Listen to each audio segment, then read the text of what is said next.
Where are they? Up top. On the top? Yeah, there's like two on like the top. Oh, I think I might have saw them. Oh, oh, I saw them. Oh my goodness. Hello. All right. Hello. Two that has joined our party. How are you guys doing this morning? Doing good. So these are some of our Jeffrey marmosets. We do have 5 out here on this island, but 2 have decided to grace us with their presence. But however, it is our twins. We actually have Clyde right over there and Bonnie. They are not identical twins, they are fraternal. Clyde has much more of a long and narrow face compared to Bonnie. Hers is much flatter and shorter in the frame. In my opinion, if Maggie ever decides to show up, she looks just like Maggie. Now this species is native to the rainforest of Brazil and the only ones that you'll find in Brazil. They are the 2nd smallest marmoset species in the whole world. And when they're born, they're about the size of your fingers. They're very tiny and they are currently full grown. They all weigh about a pound. However, we have to weigh them in food grams just because they are so small. And they do jump onto a food scale for that, and we do that twice a week. And that's to make sure that they're always in good, perfect health. We will collect all of those weights and send them over to our vet so that they can always monitor it as well. Because we wouldn't ever want them drastically decreasing for any reason or weirdly increasing as well. We're kind of like helicopter moms with them. Now they do have about 20 different vocalizations. A lot of them are going to be with socializing with one another, or if Maggie has caught something really cool and she's going to let her siblings know that she has something but that they're not going to get it. However, their highest vocalization is actually going to be their alarm call, and they're going to provide that if they see a threat to them. And you can hear that from all the way at those outdoor showers out of those orange pillars right back there. So that is a pretty high vocalization. And I do say threat to them because a duck could fly over. They're going to vocalize up that because a bird is a bird, so they don't know that the duck isn't going to harm them. However, I enjoy the consistency because most of the time they see that animal before we even do. So they'll do that vocalization so it lets all their siblings know that there's something in the area to go and hide. And it also alerts us, because if that animal is just going to fly by, cool, not a problem. But if it lands on that rock right over there, we're going to go ahead and recall them to their night house so they're more safe, they're not as stressed out. And then once that threat leaves, we can give them that opportunity to come back out. And if they don't want to, that's absolutely fine. Everything here is absolutely voluntary, and they don't want to come out, then they get to stay in their little Kardashian mansion all night. Which, that night house is where they go when we do go home for the night. And everything that you guys see out here is what they have in there as well, including even more hammocks. We have 5 marmosets, at least 7 or more hammocks in there at a time. And even though they're all siblings and they bicker throughout the day as siblings do, every single night they are sleeping in one hammock together. Aww. They'll poke their little heads out one by one as we do our head count for the night and take their little Honey Nut Cheerio and go right to sleep. That's so cute. Honey Nut Cheerios are not the only things that they eat. It's kind of like a little cupcake or a dessert to them. Yeah. Right now they are getting what we call zoo cream as well as monkey biscuit, and that's going to be a majority of their nutritional diet. However, they do get a fruit and vegetable mixture, including but not limited to peas, corn, carrots, green beans, as well as in today's mixture we have blueberries, grapes, raspberries, strawberries, pineapple, mango, any sweet fruit that you can think of. They most likely can have it and do quite enjoy it. Sounds However, delicious. I think they love grapes the most. Every time that I'm involving that with their enrichment or making fruit kebabs, they will not leave me alone. So wait a couple minutes, it's gonna come right out. They're like, no, I can have it now. So it's like for the kids who are like, you have games on your phone? That's exactly what they are. And I'm like, guys, just wait. Same with the Honey Nut Cheerios. They see this and they're like, oh, hello, what is that? They do all have their varying personalities as well. Maggie and Bonnie are our dominant females. Maggie's a little bit more dominant towards us. She definitely picks her people she likes, versus Bonnie is more dominant over her siblings, and she will put them in place when she needs to. The very first day that I met Maggie, when I came onto this island, she ran from that PVC tunnel all the way over to here and told me she did not like me. Oh no. Okay. But our relationship has been built up with a lot of patience, trust, respect for her boundaries, and Honey Nut Cheerios. We are at the point in our relationship now where she does take food from my hand, and she has even jumped on my shoulder a couple of times. Aww. And they don't really like physical contact all that much. There's one up here. Do that, So. I'm taking that as a win. Granted, I did have the Honey Nut Cheerios on me, so it could have been because of that, but I'm gonna go home sleeping at night knowing that she likes me. Now, I'm sure you guys can also see all their colors that they have. There's a lot of black, white, gray, and browns. Yeah, I That's see gonna it. help them camouflage with their natural surroundings. That being any of those palm fronds, as well as the tree trunks and on the barks of the tree branches. Nice. I can tell you from half the time that I'm sitting at this rock right over here and they are the thick of the bush, I can hardly see them. And that is the goal. So any of those animals that could be flying over the canopy in the rainforest might not be able to see them either. However, in those rainforests, they will limit family units of 10 or more.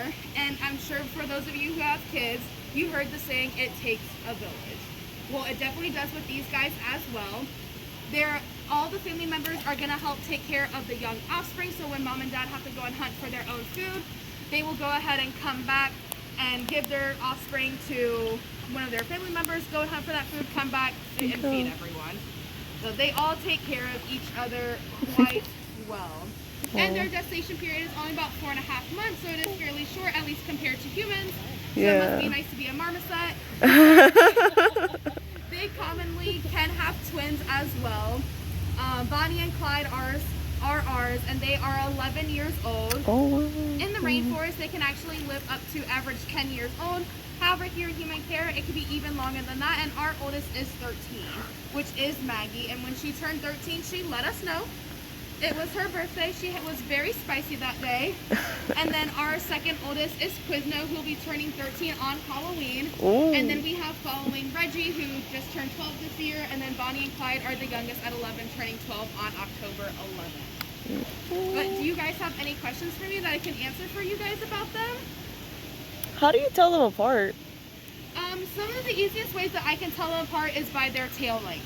Oh, So okay. since we have Bonnie right here, Bonnie, Clyde, and Maggie all have very similar tail lengths, so I really rely on their facial features for that. Bonnie has a very dark face compared to Maggie, versus Maggie, kind of when you look at her, she's pretty and she knows it. I love comparing her to Regina George from Mean Girls. She very much channels that personality.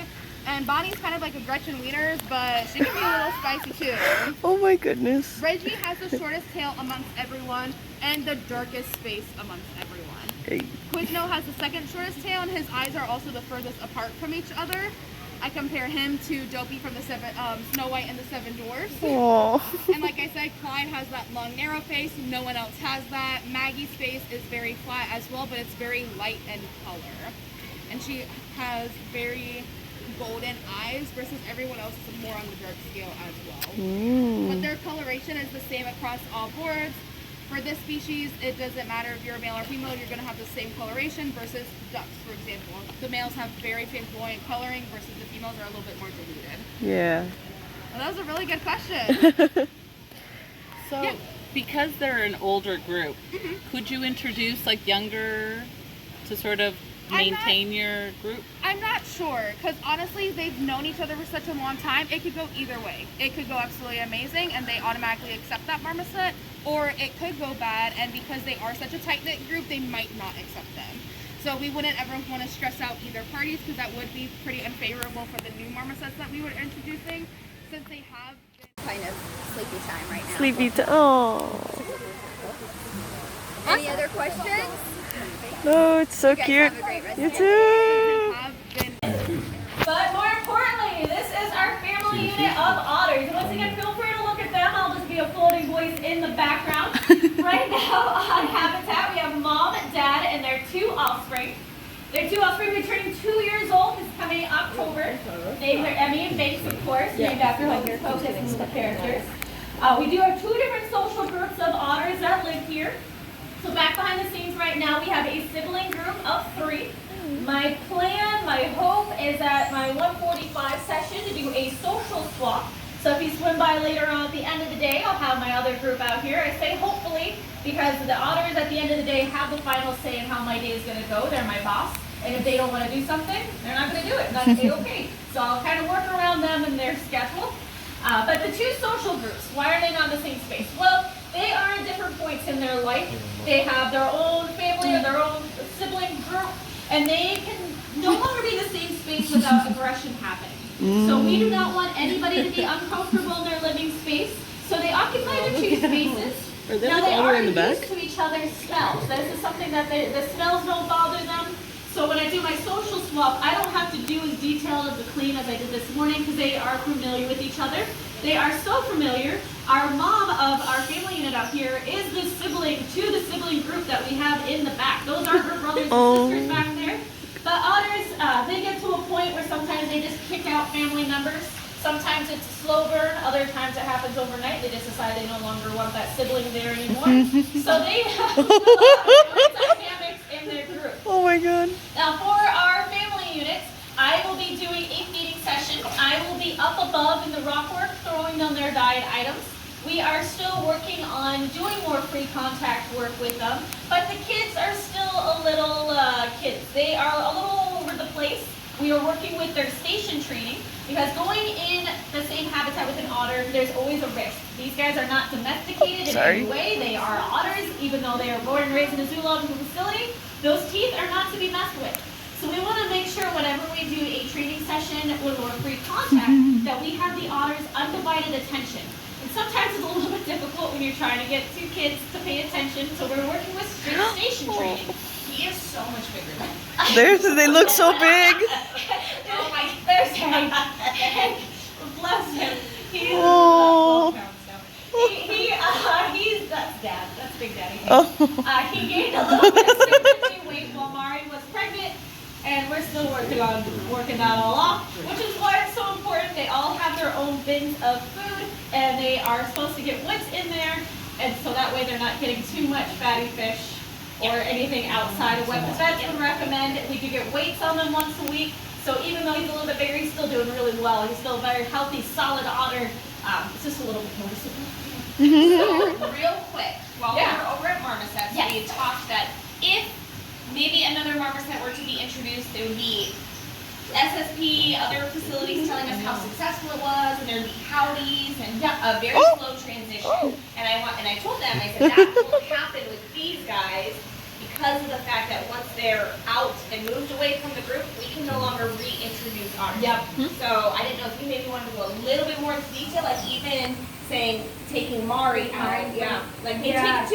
If they were ever to see them, need to go to the veterinarian, take two. Yep. So we usually will take two just because of what she was saying with the social groups that we have. Once an animal is gone, they're gone. They no longer see them as part of their family. It could be a couple of minutes, it could be a couple of hours, it could be a couple of days.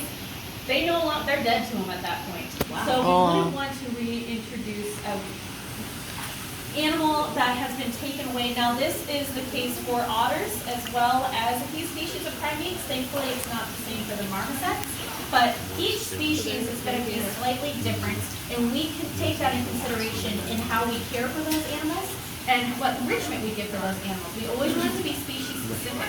So that's why it's so important that all the trainers here are so well-rounded in the different species that we could have somebody pick up and know exactly what's going on, because we want to make sure that we are doing what's best for that animal. If we had somebody come in and didn't know anything about Asian small-clawed otters and they needed to go to the vet and they did something like that, that could be devastating for the complete population we have here. And there's only so many areas we can separate them in. We want them to be comfortable when they are in their different spaces. Back behind the scenes, it is comfortable for them to be back there for a period of time. It's comfortable we are here for a little bit of time. It's just a different, it's kind of just a snapshot of their entire home. If we had another social Running group around that we everywhere. had to figure out a space for, that's not going to happen very well. So then they'd have to go to another zoological facility, then species spiral plan. So that would create a domino effect. So knowing all this information as we care for them in their day-to-day is so important. So a lot goes into the behind-the-scenes care, even though that you want to think about it, just simple things like going to the vet. We want to make sure that we do it in the most appropriate way to have it where everybody is comfortable. We would never want to put them in a situation where we think that we're doing something good and just going for a normal vet check and then have it be devastating their social dynamics afterwards. Yeah, that's a good point. So in the wild, how do they coexist with other otter groups, or is it always? They normally don't. Yeah. Oh, They're wow. going to have their group, and even with siblings, it could be a slow burn or it can happen overnight. And they decide they're no longer part of it anymore. So if they see each other, would it be aggressive? Yeah. Yes. Wow. Wow. Yeah. They seem so cute and Oh yeah. cuddly. Oh yeah. Yeah. That's why it's so important to have their flipper or put a paw up and it looks like they're waving at you. But really what we're asking is for a paw up so we can actually take a look at that paw and see the extension on that.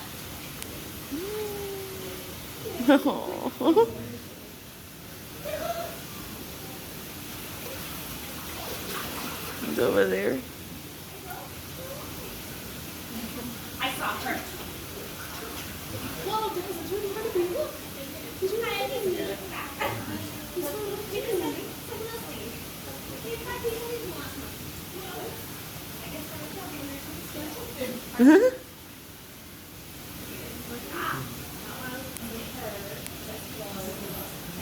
Look at that. That's adorable. It's incredible. Ah.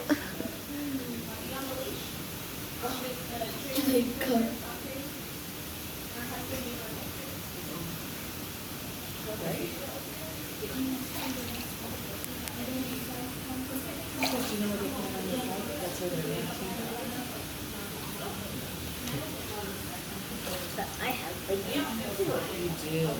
You know how you're missing some teeth? They're missing some big teeth there too. Thank you. TFAD.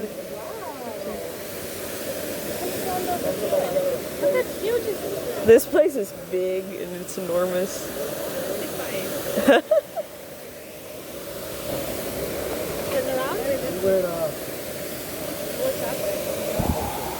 Okay.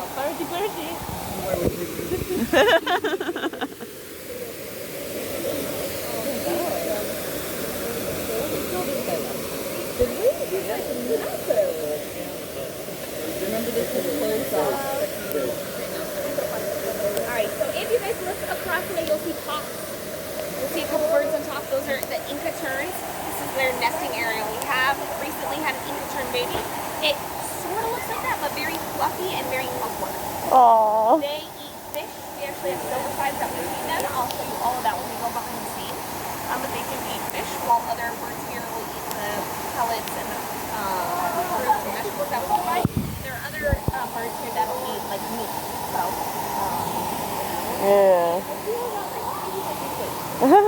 wonderful photo opportunity. Oh, for sure. Sorry.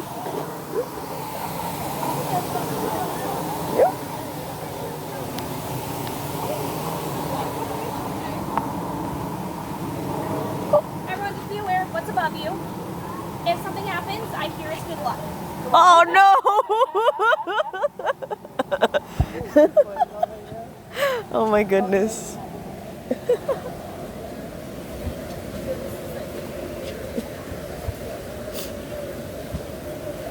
is one of our pet pigeons. The key for being able to get the birds, like they're looking, they're using their eyeballs. You can tell when they're looking. If you have your arm out a little bit further out so they kind of have a trajectory to land and then a flat tree branch, that is the way to get them to come down. Ew. Also,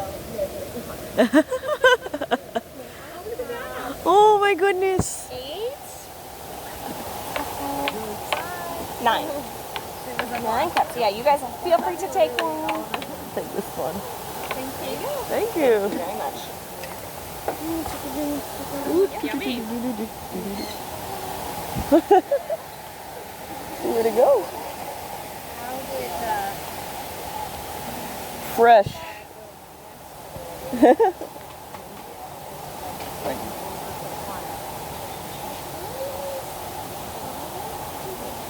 Awesome. You guys, if you want to see if there's any birds, again, try to be the stillest tree bench. These two look like they're very interested. If you just give them like a nice trajectory landing and a nice tree branch, that's what they're looking for.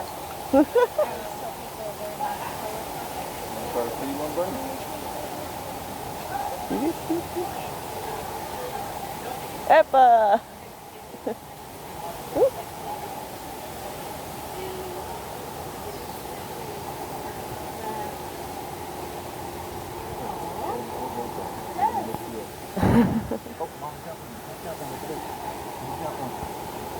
Check out mom. Oh, check that.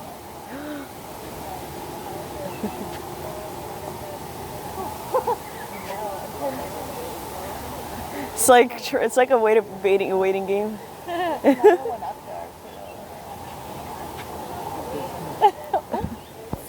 It's okay. My bird totally is like a messy eater. Oh. Oh, that's a sun conure. So cute.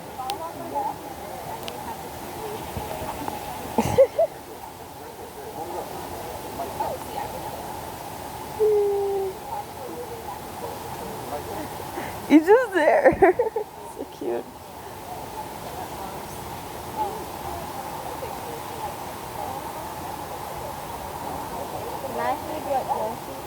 Yeah. How about if you put your arm out and put the one that you have the actual dish with?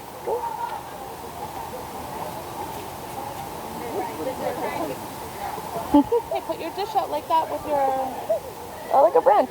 like this. You see how I have my dish and I'm holding it? But he feels like he's stable.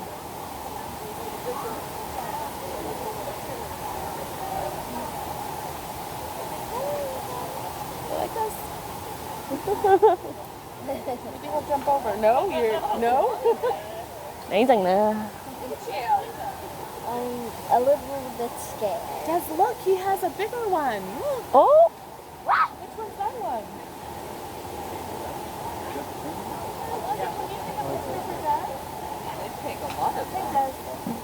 He looks so cute. See, that is adorable. I'm gonna walk over here and see if I can get any. No. My luck isn't good so far. Yeah.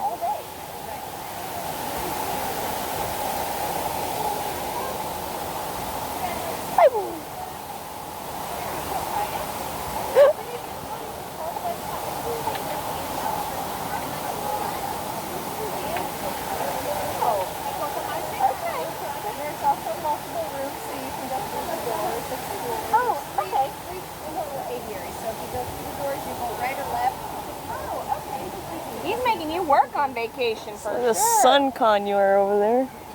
What? There he goes.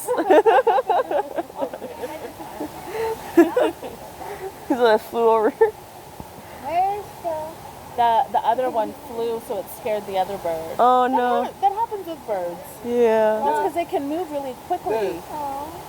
Okay, Dad. Actually, if you guys want to come into this.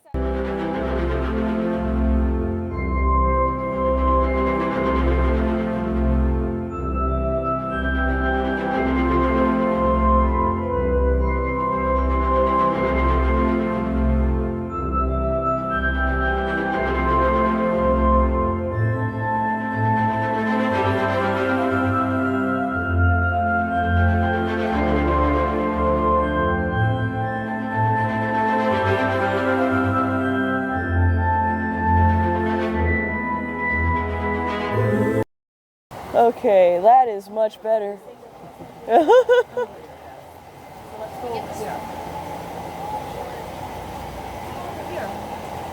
there's another big one over there. So we're gonna do this. We're gonna try and get this side. Whoa! Go! No? Okay, then I'll hold it out. I'll see what you do.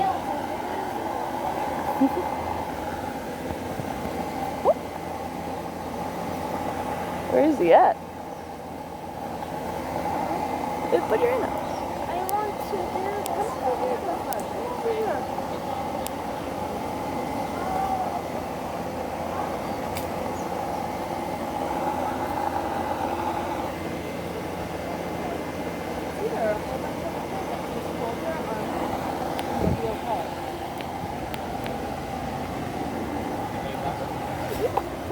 Oh dear. Oh, sorry, sweetie. Go ahead. No, I'm like, oh god, the rocks. Scoot, scoot, scoot. I got it. Any success? Oh my goodness. That's awesome. That's so cute. Oh, that is so cute.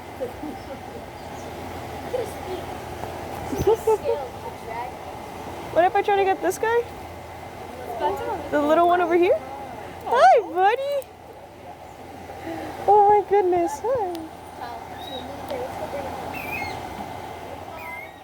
Hi, buddy.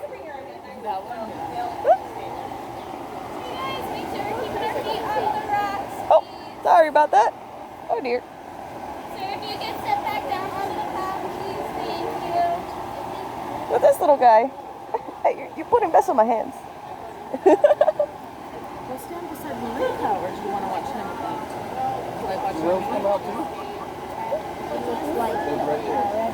What? We do sometimes, not as much, but we do sometimes. They're kind of Cool, right? Super cute. There you go.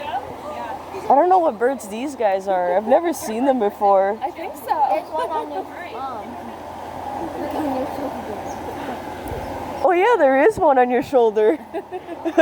They have super long tails. Like, look at that. Right? Yeah. That's impressive. Put your arm out, Monica. They'll probably come over to you. Yeah. These are mouse birds. Oh, mouse The birds. best way to see if they're interested is kind of like taking a look at their head. They're going to use their eyes. They'll be taking a look at you. If they're very interested, you'll see them really looking. And again, as long as you keep that arm down straight. Apparently, I'm the part. I had like one here on my shoulder for a little bit too, so Kind of cool. that was awesome. They're so cute. What are these birds called? I have. Oh, so awesome.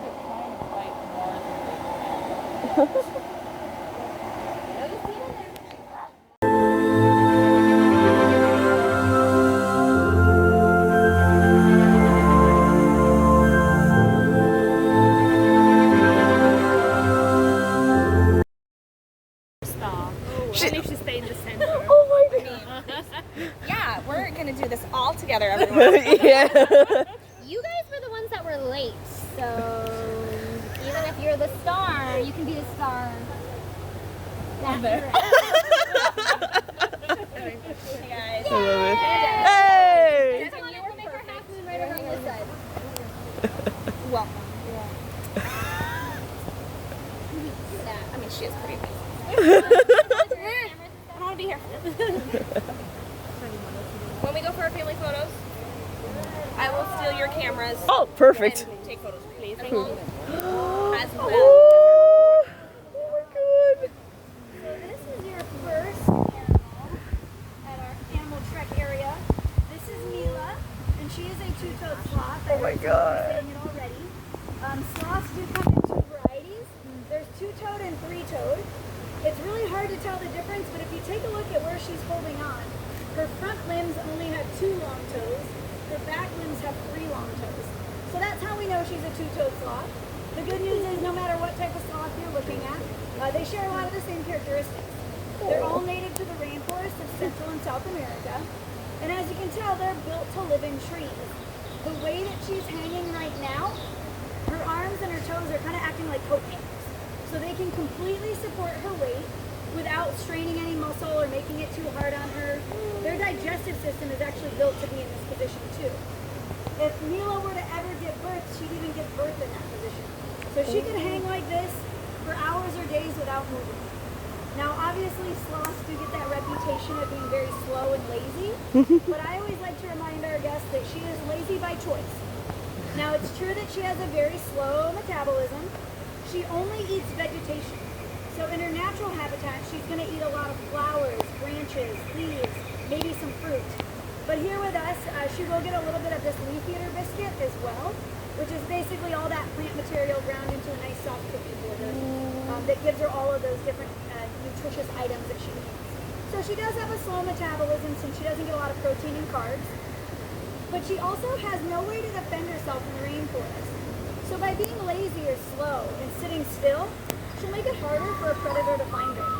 And believe it or not, if Mila was out in the rainforest right now, you would not be able to see her. She would not be as blonde and beautiful as she is. By sitting still, she'll actually allow algae, moss, and bugs to grow and live in her fur, which sounds kind of disgusting to us, but that thick fur can support that community, and that will turn her a little bit brown, a little bit green, and camouflage her. So the more that she sits still, the better protected sloth she is. So they have a lot of adaptations that make it a little bit easier for them to survive. Now, unfortunately, like most animals in the rainforest, she is going to be facing habitat loss and destruction. So they are considered near threatened and near endangered, which is one of the reasons Mila's here with us. When you guys come to Discovery Cove, you help support a lot of our rescue foundation, and Mila is actually a part of that. She was rescued from Panama. She was rescued as an orphan. She was a baby and mom was nowhere to be found. Whether that means mom just ditched her and left to save herself, or mom got hurt, we're not sure. But when she was she was rescued by a fund that we support, and they tried to release her, she could not figure out how to be a sloth. She was doing things that are very dangerous for sloths, like screaming and vocalizing. So they tried to get her back to health and release her. It did not go the way they wanted. So instead they asked if we could give her a permanent home. And she's been here with us for about the last 5 years. So she's learning to be a sloth that lives with us, which is very different than a sloth that lives in their natural habitat. And she gets to come out and see guests just like you. So while she's sitting here, I want Mila to get in some of your pictures. So I'm going to invite you guys up in your family groups. There's just a couple warnings I have for you. Good, very good view. Perfect there. You're perfect. You just move in. Okay. Unless you want me right next to you, I can do that. Ah, if you want. There we go. Hi guys. I know it's Hi. hard. Oh my god, he's so tiny. Hi, I do have something really cute here. This is Henry. He is an eastern screech owl. They're actually Florida natives. Henry was actually found in central Florida. So he is a Florida native boy. Yay. 7 years old. He's fully grown. He's not a baby despite his small size. Eastern screech owls are the smallest species of owl that we have here in Florida. So their range goes all the way up the east coast as far west as the Mississippi. From there you'll find their cousin, the western screech owl, which are just a little bit bigger than these guys. Henry here was found in central Florida. Someone was doing a tree trimming in their backyard. Him and his siblings' nest was knocked down from the tree. They were rescued by the Audubon Center. From there, his siblings were able to be successfully released, which is always the goal when it comes to rehabilitation. He, however, received an injury to his lower beak. He's just a little off-center, doesn't grow in quite right. In the wild, he wouldn't be able to eat very well, which is why he ended up here. We're able to shape his beak down how he needs it.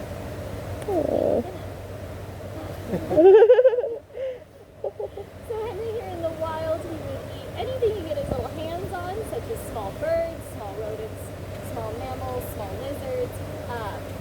Here he eats a diet of mostly mice and sometimes mealworms, crickets, that kind of thing.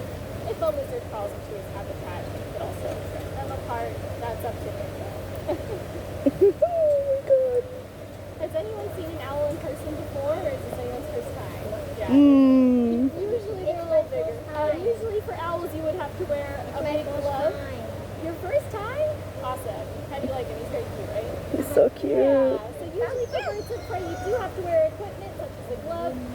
They have a very strong grip strength, which is what they're known for. Henry here is so small that his grip strength isn't as imposing as most other owls, so I am able to go without a glove. Plus it would look kind of silly having this small little guy on top of a big owl glove. Sorry, you're cute. Other than that, Henry is a bird of prey. Does anyone know what differentiates a bird of prey from a carnivore?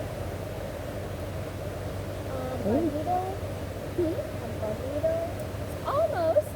So it actually has to do with their feet. You can see his feet. They're very strong. They can grip very tightly. Birds of prey, when they grab their prey, their feet will lock into place. That'll hold their prey while they shred them up. Carnivores don't have that locking mechanism, so they just eat whatever they find. Usually they'll swallow it whole. But they can hold it down and they actually actively think about letting go, which is what differentiates birds of prey from other carnivores. I know, he's a very imposing little killer. Look at his little horns. So strong.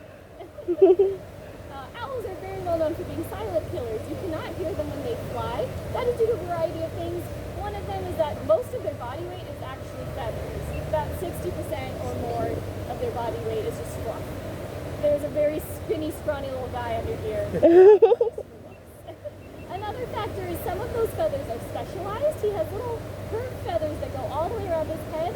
While he's flying, those help break up the wind, and they'll also help make him silent. As you can see, he has very great eyesight. He has very big eyes. Owls are usually known to be nocturnal or crepuscular, meaning they'll hunt at dawn and dusk. So they have to be able to take in as much light as they can, hence the great giant size to their eyes. And usually the color as well will be affected by if we had eyes, the ratio of owls' eyes to their body, we would have eyes the size of grapefruits. Oh my goodness. Very weird. I'm glad we do not have grapefruit eyes. Does anyone have any questions about Henry? Oh. Yeah? Why do sometimes owls like hunting nights? Yeah, so they'll usually get whatever they can get their hands on, whatever's easiest for them. Usually if it's like a little too small, they might leave it alone, but if they're really hungry, they'll go for something small enough just to fill them up. Any other questions? Yeah. Why do owls fly? Yeah, so they're, all birds usually fly. You can see his wings don't look super strong, right?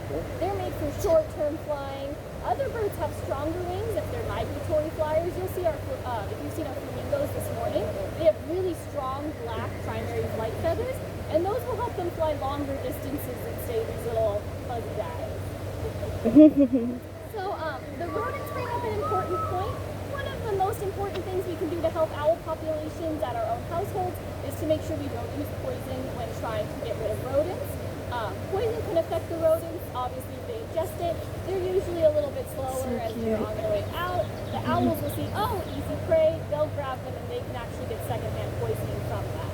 So we usually ask to try to use a different bait to make sure our little fuzzy friends stay nice and happy and healthy. And we can make sure that we can live with them. Does anyone have any? What's the rotation on, because he can turn like... Yeah, that's a great question. So it's not full 360 like many people think. It's usually about like a 3/4 turn to 70. If he wants to cooperate, I can see how far he wants to go. That was pretty far. Once he's focused on something, he does not want to move from that spot. It's very cute. I know. We can only go like here, so I'm very jealous of your neck rotation. Wow, totally good. Does anyone want to get a picture with Henry? I can hold him in the picture. You will be with my...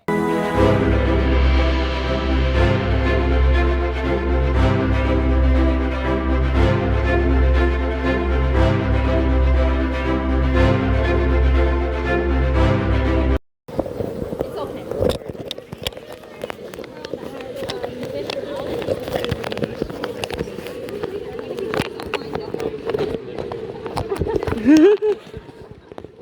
There we go. Woo! I have an iPhone. I know what I'm doing. Alright. 3, 2, 1, cheese! Nice. Oh my goodness! Excuse me. No problem. Alright, this gel is fish gel. It's kind of like a dog shell. It does not smell good. You guys are right there. You're going to see a lot of fish popping up. Again, if that pouch can go in the water, there's a really cool video opportunity as well. Yes, I can. You go on to that light blue. That does drop anywhere between 8 to 12 feet, so just be careful. When you are feeding, but I always like stepping off like no. When you are feeding, please don't have food in your hand and stick your fingers in. Fish don't know the difference. They're just going to do whatever it takes to get to your fingers. So just feed above. Come on around us. Okay. You're doing great. Amazing. Little fish out of water. Except he's in water. I'm telling you, bad jokes. It's only going to get worse once we get in front of dolphins. Oh no! Only in front. So you guys can see right now they're feeding the eagle rays. Manta rays. If you ever watched Finding Nemo. Yes. The teacher, Mr. Ray. Yes. That's an eagle ray. In that area is where you can potentially find the eagle ray teeth. Oh. Where those teeth for a full plate.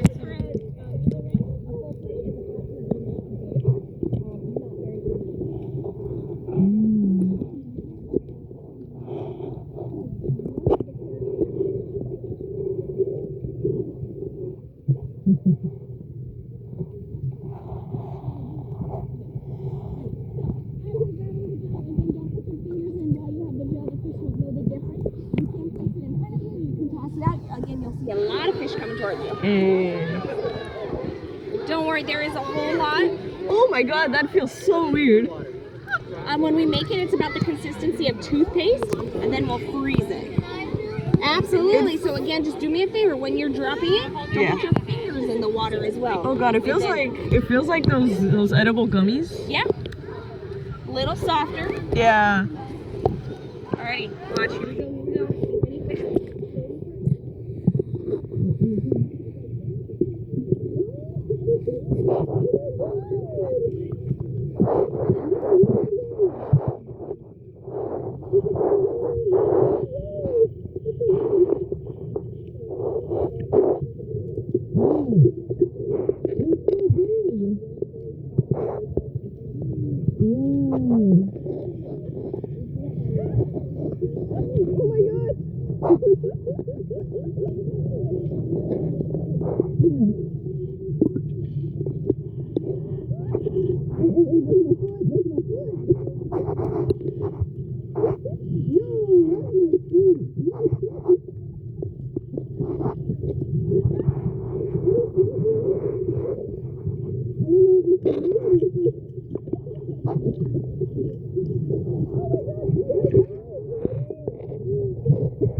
Ready?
It's raining.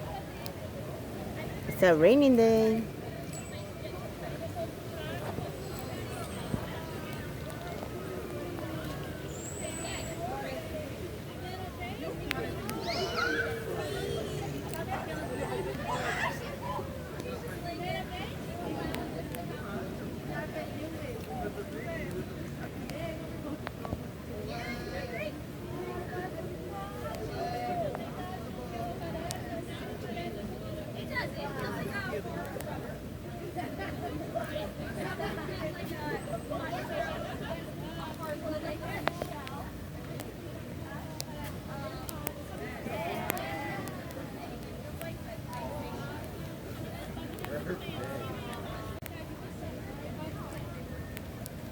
José, no te mojes.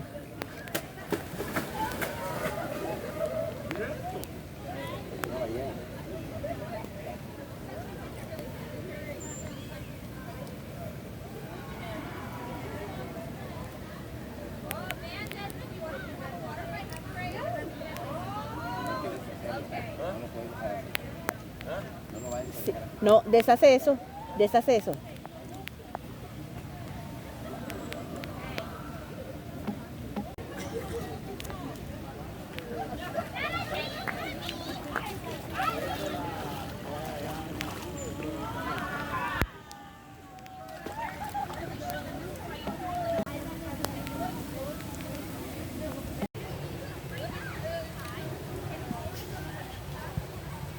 Tiene algo aquí.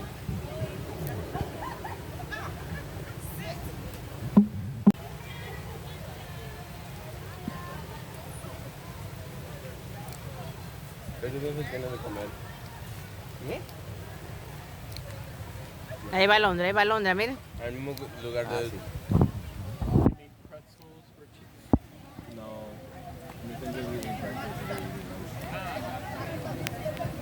Ya solo basta un poco de Ahí. tomate.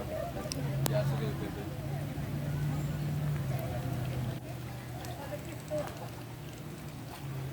Y es que se mete.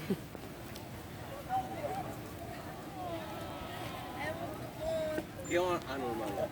No.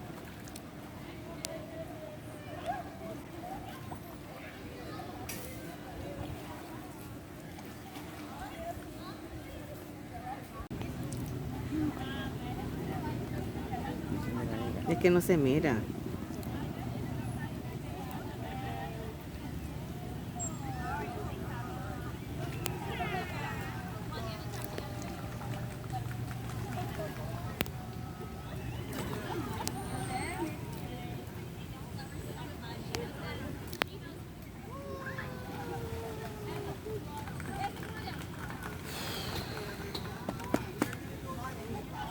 Y aquí quedarán de almuerzo, Ay, de todo. por si tenemos hambre. ¿Cuándo?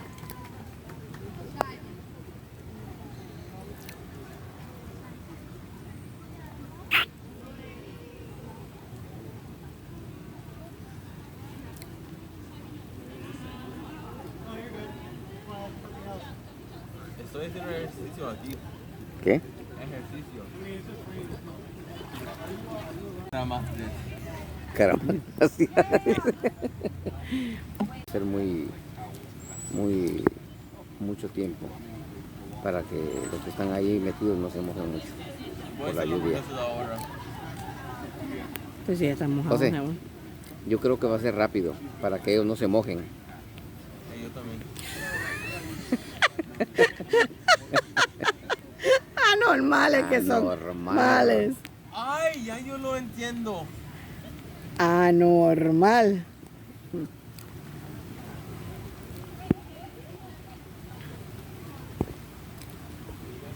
No, porque si se mojan, eso está calmado.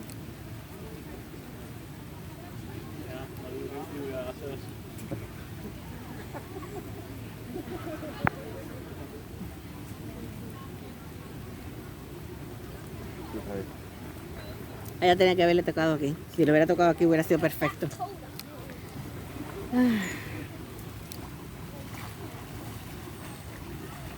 ¿Dónde están las matarrayas? Ahí dice. Allá. Voy a ir. Vete, llévate a Raymond contigo. Ven, mamá, ven.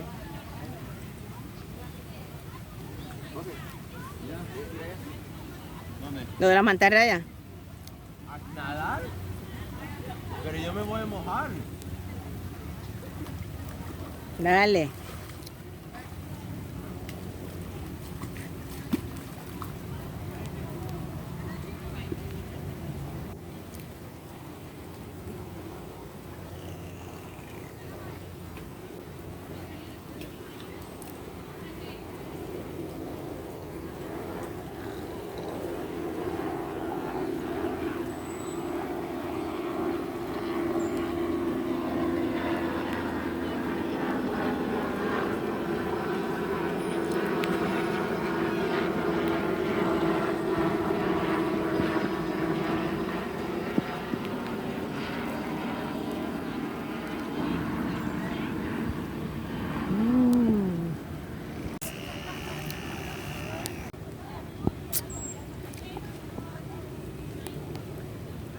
Mamá,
Ay.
comida de Disney Spring a la noche?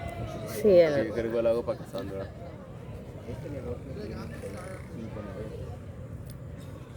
Pero yo quiero ir a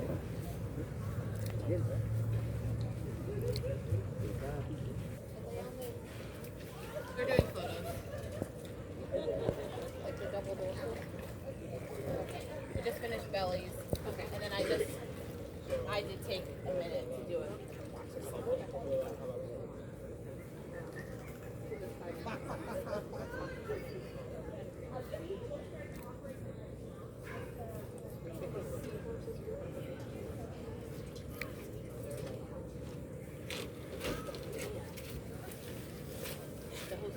That's okay.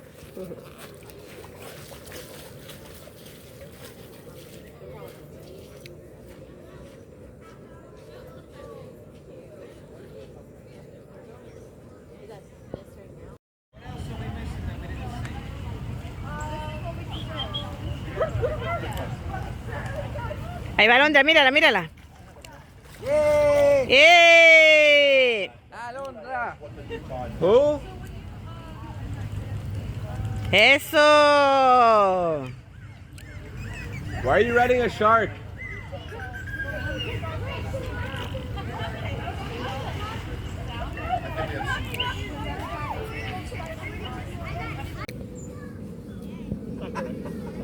Está correcto, mira, otro que dice que está correcto. Y nos dicen que solo los hombres diciendo eso. ¿Cómo dice Cassandra? Me.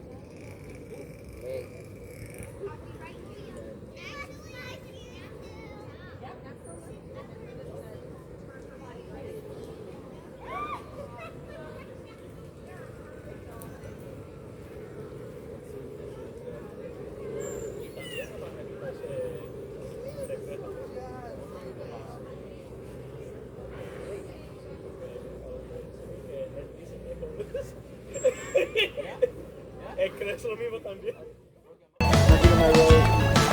Yeah. Ah! Oh my freaking god, I don't know where this woman is.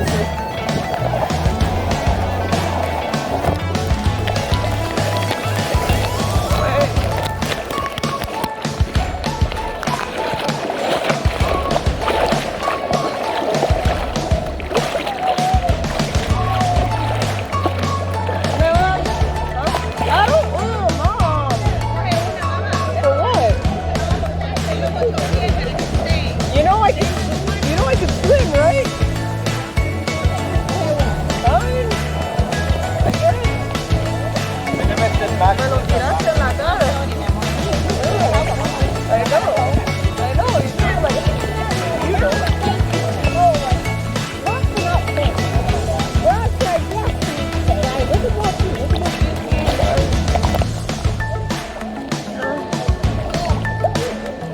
Oh God, now my eyes like, ugh. Oh yeah, give it a moment. The water. Yeah. That's fine.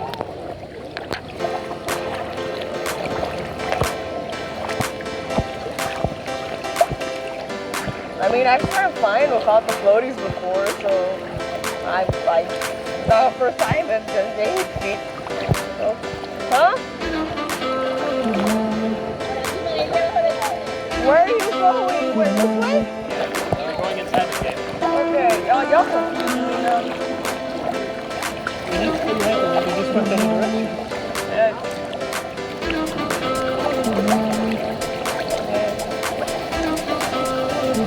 It's still recording? I can't tell if I'm recording or not, so, oh yeah, I am. I am.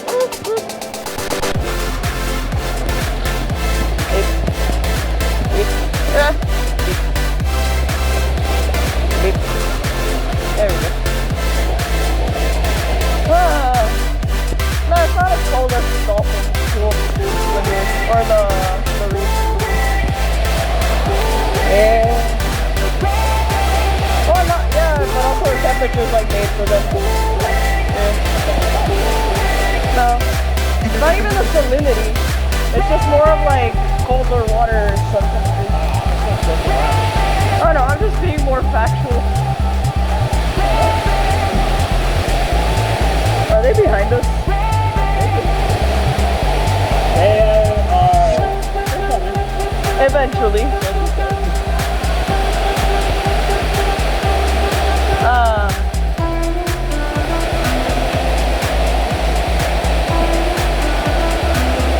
It's like you're pushing a line of bricks. That's what it looks like you're doing. Huh? Stop, like this case thing could go to like 12 feet deep, so.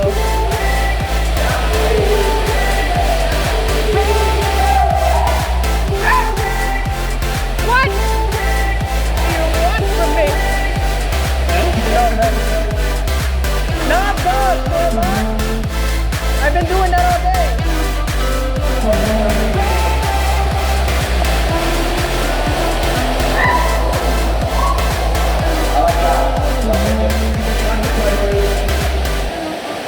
Into the darkness I go. You wusses. Ahí viene una bajada. Babe, where you at?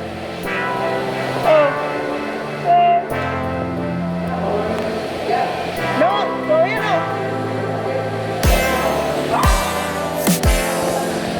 Sube y baja esta.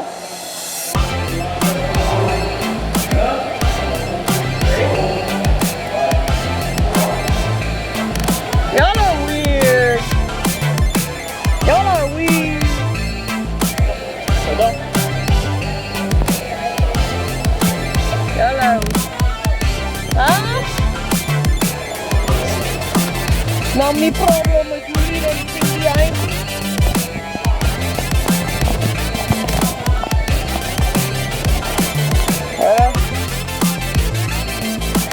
Come on.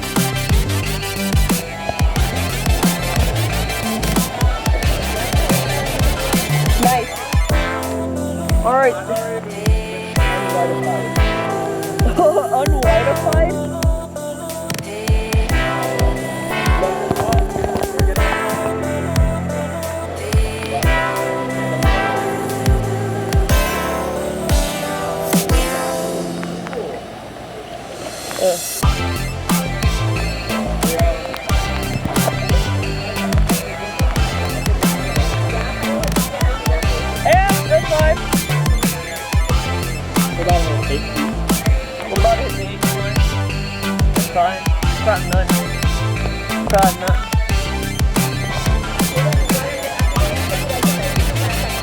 There we go!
I just decided to say screw pool noodles.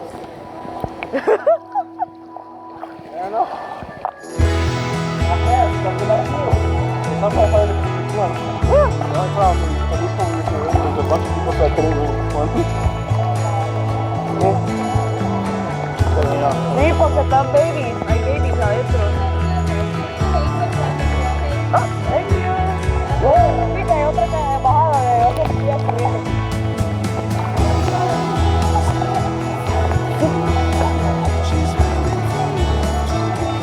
Yo no puedo ver nada. Yo no puedo ver nada, ¿no? I can. I think in the corner. Red beef. Black and white. Black and white. Mostly black with a little bit of white frosting. Yeah. No.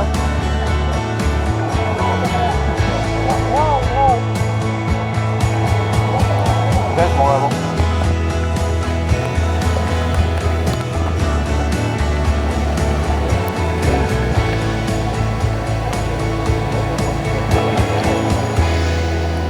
No, ¿me puede arreglar esto o está bien? Ahorita. ¿Me puede bajar, arreglar esto o está bien así? Sí, porque está un poco... Claro, no. ¿Qué está diciendo? No, está bien así, mamá. Está bien así. No, que me está molestando el oído. Ah, ok. Yeah. Sudden change of water level. Ah. Oh. Es ok. Lo voy a poner aquí donde los pelos. Oh, ok. Yo me lo puse así. Ok. Voy a ponerle la del pelo. ¿Me ayuda? Thank you. Oh, yeah, that's better. Yeah. Yeah. Okay, thank you again.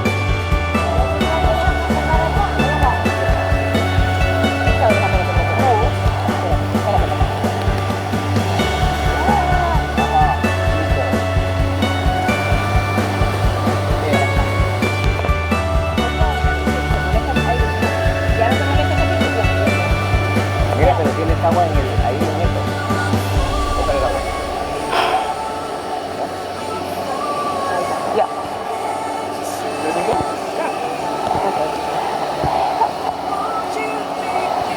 Huh. Don't be scared, it's just a dark abyss of water.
Si bajamos para aquí, volvemos a meternos otra vez al agua. Vamos a meternos otra vez al agua. ¿Al río? Arriba. Al río Grande. Oh my God, this is I love this place.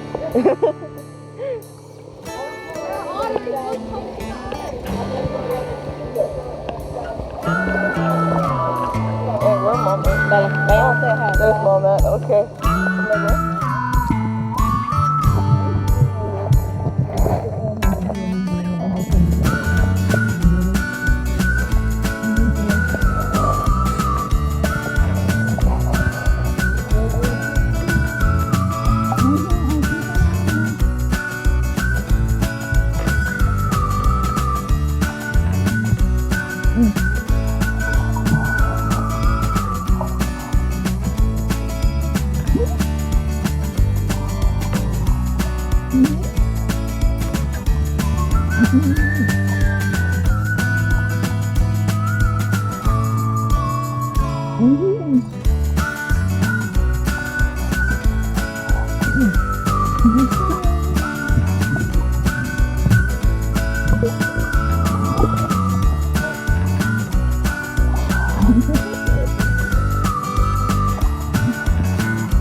It's steep, very steep, super steep, extremely steep.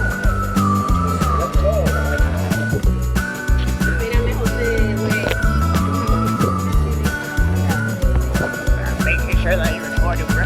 Ay, Dios mío, hay rocas.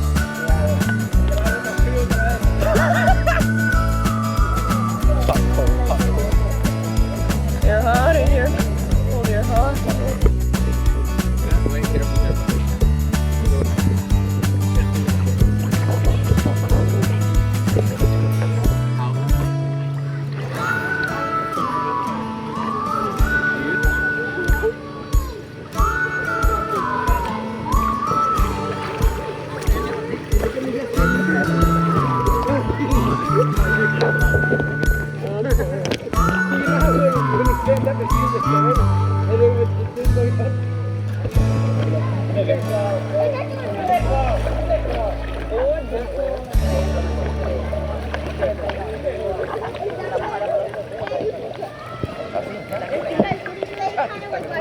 Están esperando para nosotros.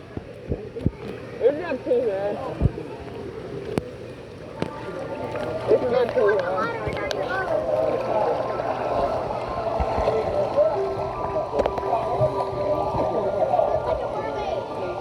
Aquí.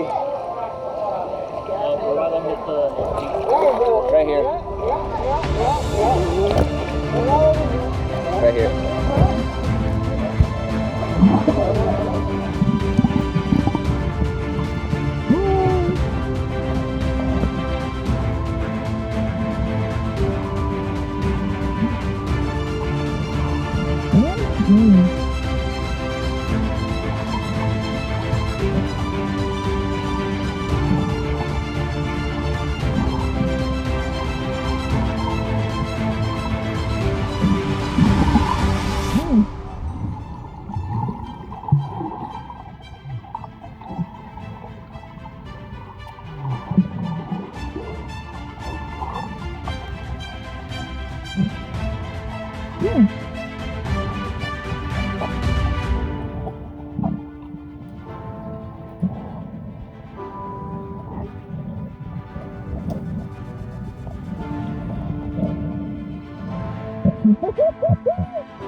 No,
I tried to drink the water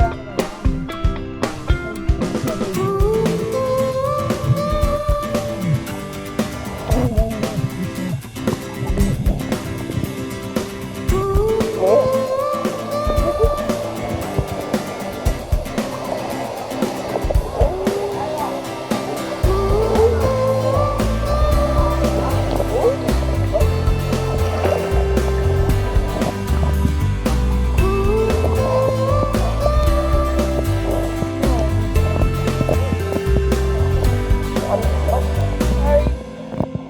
We're just treading the water.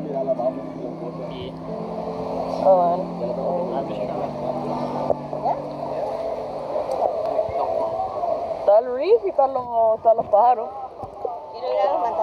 El reef, al reef. Yeah, I got to be there for a bit. That's fun.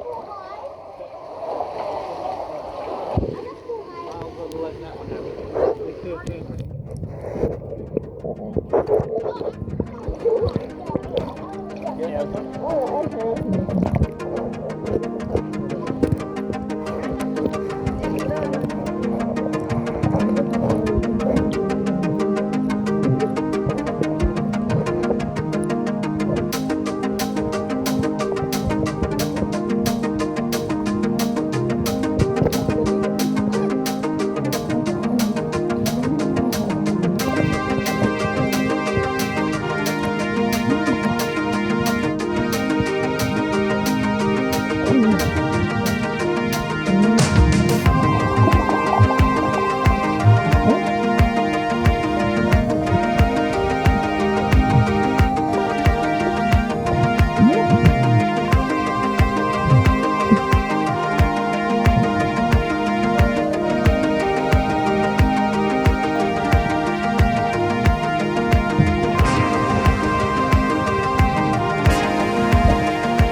Oh no, this guy.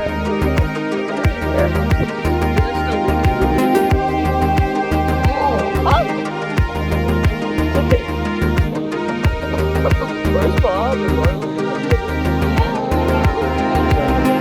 No, they're not, for real.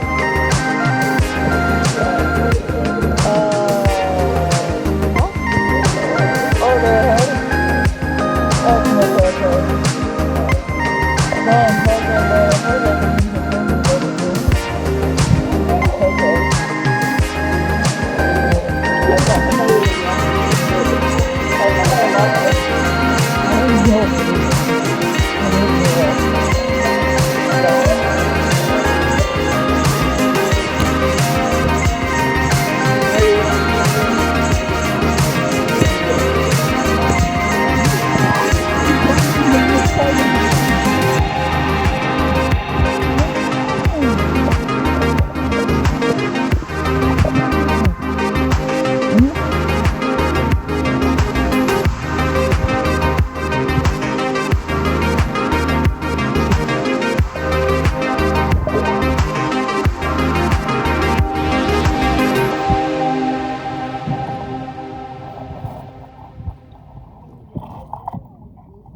Hi, Burbs.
Inside me, it's burning. My heart is catching fire. I just feel so fine with this fire, this fire, this fire. No, maybe we'll see it go right again.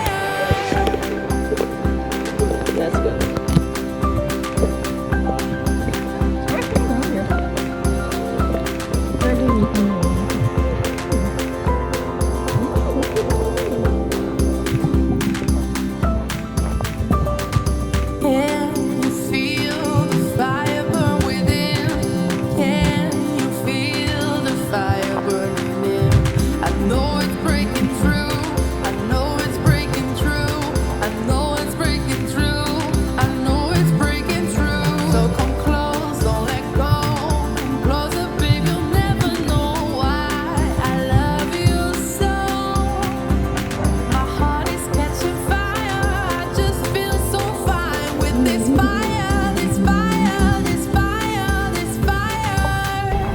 The fire is burning inside me. It's burning. My heart is catching fire. I just feel so fine with this fire, this fire, this fire, this fire.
I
pray for my homies out there.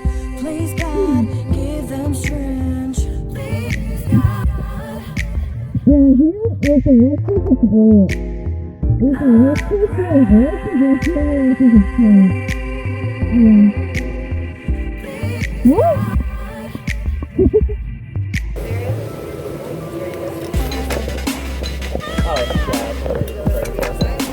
This is a sand tiger. I don't know. It's pretty cool.